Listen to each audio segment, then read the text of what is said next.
First of all, I would like to thank the long run team, because you can really realize fast when an event has been well organized and the virtual impact show has been a huge success. So thank you for everything, and for me it's an honor to be presenting here to you all the work that we are doing at Cerro Guido. Actually, as I was hearing the other presentations, there's a lot of things that I could relate with the work we are doing here. And it's a little bit about this change of going from this postcard to reality, to how we are rethinking conservation in Patagonia, and the deepness of the culture that lives in this land and have been living for a long time, and also how to achieve really difficult challenges like it is coexistence for us in this region. My name is Agustín Rosello, and I will lead you a little bit through this journey. Where are we based? Actually, we are down south in Patagonia, in what many of you could think is the end of the world. But for us that are from here, this seems more like the start of the world. We are right beside Torres del Paine National Park. That is the green thing that you can see on the left on this map. And in Torres del Paine National Park is the most visited park in Chile. It's over 300,000 people that come to visit these amazing landscapes, to see these crazy views, to try to find their postcard, to get their Instagram post with the horns, the reflection of the lake, etc. But this many times brings problems. As you've seen in other tourism experience, even at the top of the Everest, tourism can become a little bit double-sided sword, and you can see a lot of crowds, and the experience of this visit can come down a lot. And that is what is happening in high season here within the park. So what's our vision? We want to go beyond this postcard, and we want to bring it down to the real Patagonia, to what has been here for a longer time. So if you see spatially where our property is the green part. On the top left, you can see El Calafate, that is within the right beside Perito Moreno Glacier and the Glacier National Park in Argentina, and the red rounded is Torres del Paine National Park. So we are a huge property of around 130,000 hectares within the two most visited parks in Patagonia. So the land is definitely beautiful. But what is between these national parks, where there is full of tourists? There are people that have been living here for over 100 years, doing ranching and many other offices. Like you can see here, this is Estancia Cerro Guido, that is within the landscape. It's not that we are outside or far away. We are in the middle of it, and right beside the postcard that you see, there have been people living, even though many visitors don't see them. So what we do here is we've been ranching all the ranches here. The estancias have been developing through cattle, but the price of wool and the price of meat has been going down a lot in the last years. So many of the estancias have been transitioning from ranching to tourism, and that has been taking out the local communities from this area. And that's something that was mentioned in the panel, and that we are not going to allow it to happen. So we still have a really big working ranch of around 13,000 sheep, with many gauchos still living here. It's not all about the sheep that live here, that are within the landscape. It's also about the wildlife. We have our own big three that you can see in Africa. This is the puma, really majestic creature, really beautiful. I've been really lucky to experience some. We've been with them. Also guanacos, that's a really beautiful herbivore also, and condors, one of the biggest flying. We're actually launching a condor project right now, and we are doing some really amazing scientific stuff on the Estancia. It's not only, so we saw already the village, Cerro Guido, the sheep, the animals, the wild animals, but we have the gauchos, and this is the soul of the land. Gauchos are really tough and really knowledgeable, really wise people that imagine having to be outside gathering sheep with minus 14 degrees in far south Patagonia. It's a crazy job, and they're really, really great. And having been engaged with pumas, with predators, they have been struggling and with them attacking their own livelihood. So of course we've had this huge conflict in which gauchos have been hunting pumas. Here on the back of the horse you can see a dead puma.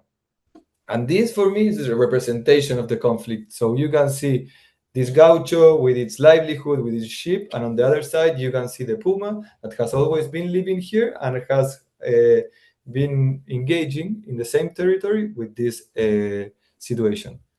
So there comes the big question for us. Can coexistence actually work in this landscape? And we believe yes. And why do we believe it? Because Pia has inspired us to believe so. Pia Vergara is one of the best wildlife photographers in Chile, and she's the executive director of Fundación Cerro Guido, where I work in. And she has been studying pumas through seeing them for the last 20 years. She's been over many hours outside with them. And that's how we started to study them and realize at which time of the day they were more active. So we can have these activity patterns, winter versus summer, and we can see that they have crepuscular activity. But also we put some GPS collars on them, so we don't not only know at what times they are more active, but where are they moving through.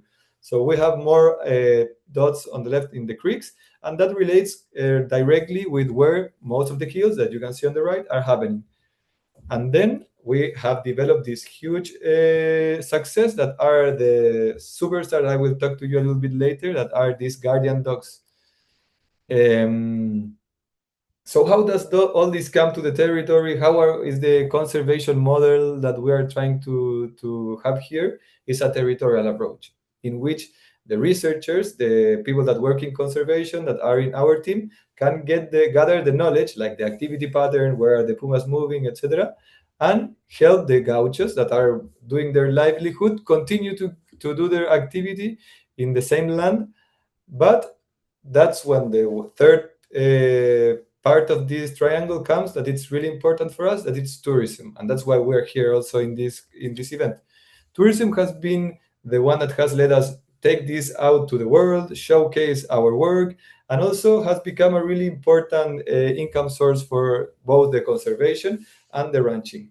We have been able to develop a really sustainable way of doing tourism, a regenerative tourism, in which the houses that have been used for many years by the ranchers have been fixed and been used for tourism, for really beautiful luxury rooms, to have this amazing restaurant and everything that it's involved in a really awesome tourism experience that I imagine many of you have seen all around the world.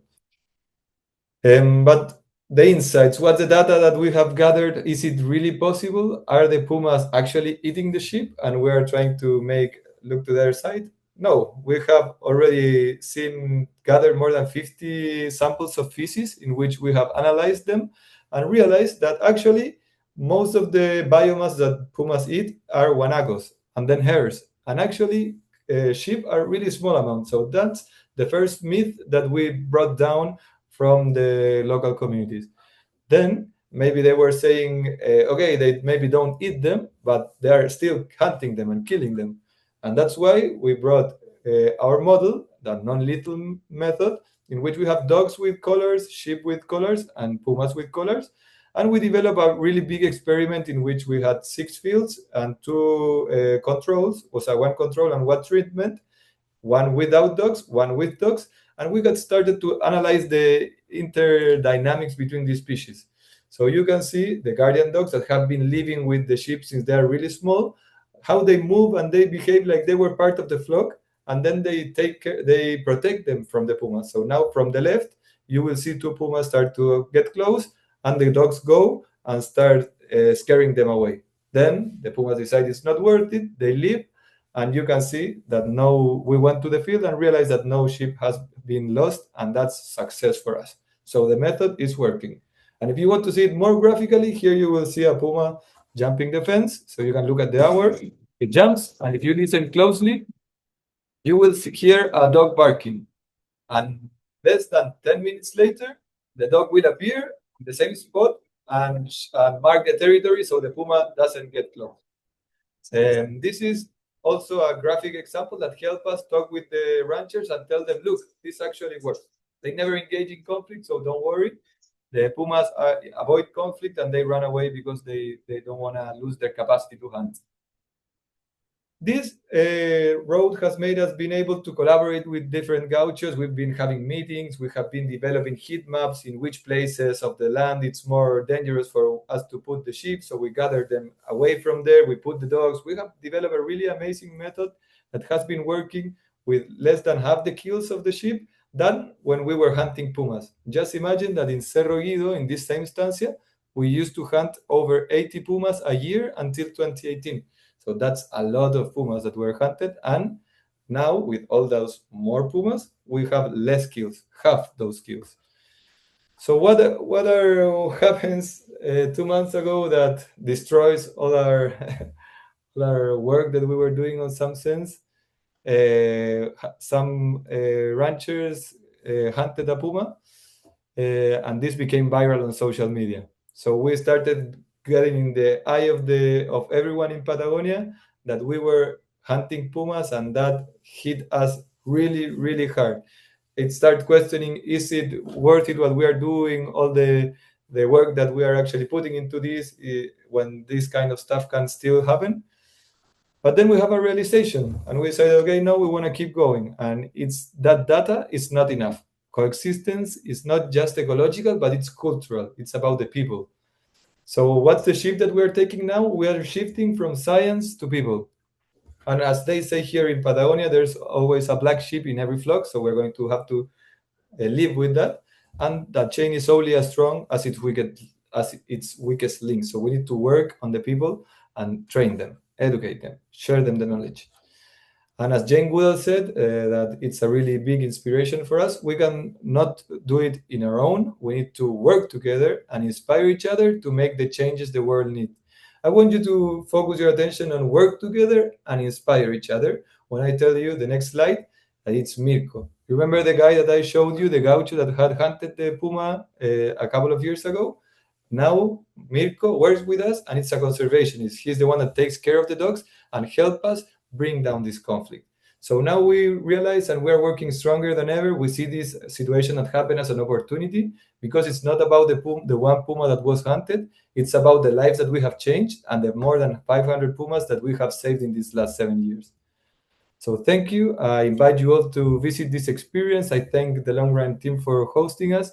And we will give you a link of a video in which you can see a little bit more about the story, that all the work that we've been doing here at Cerro Guido. Thank you again.